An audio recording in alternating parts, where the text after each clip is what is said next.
Dramâu. Croeso.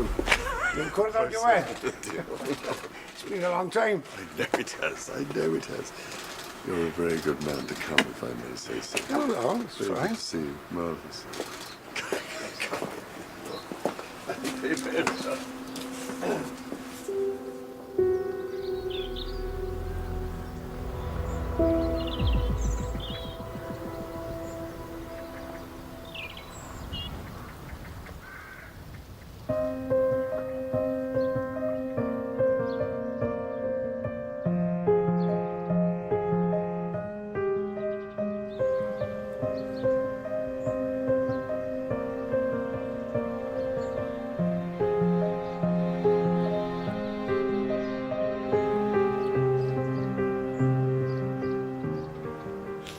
Wel,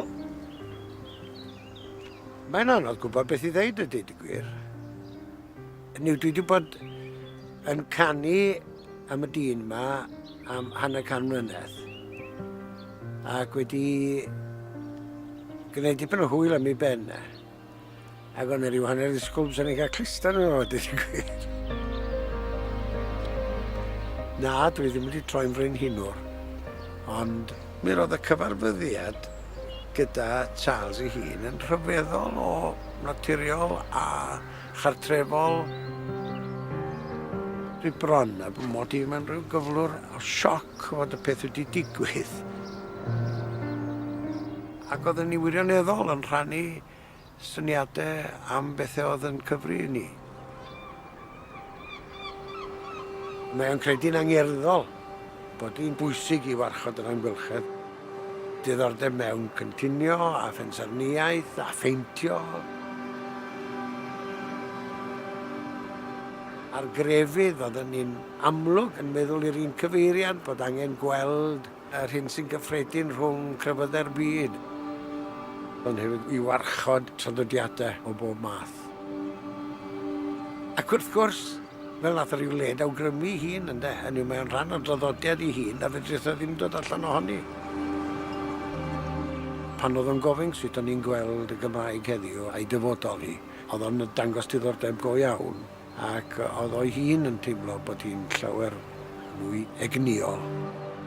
Mae'n rhyfeddol mor hwydd oedd siarad efo fo. Dydy am yn Gymro, a fydd o byth yn Gymro, ond fel un sydd wedi cael y teitl o Tywysog Cymru, mae o ddifri yn cysylltu hunan gyda'r angen i gadw pethau gorau Cymru'n byw.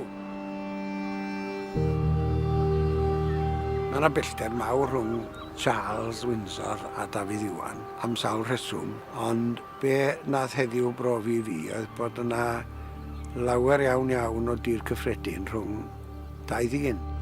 Ac mae'n bwysicach weithiau i bwysleisio y pethau hynny na'r pethau sydd yn gwahanu ni.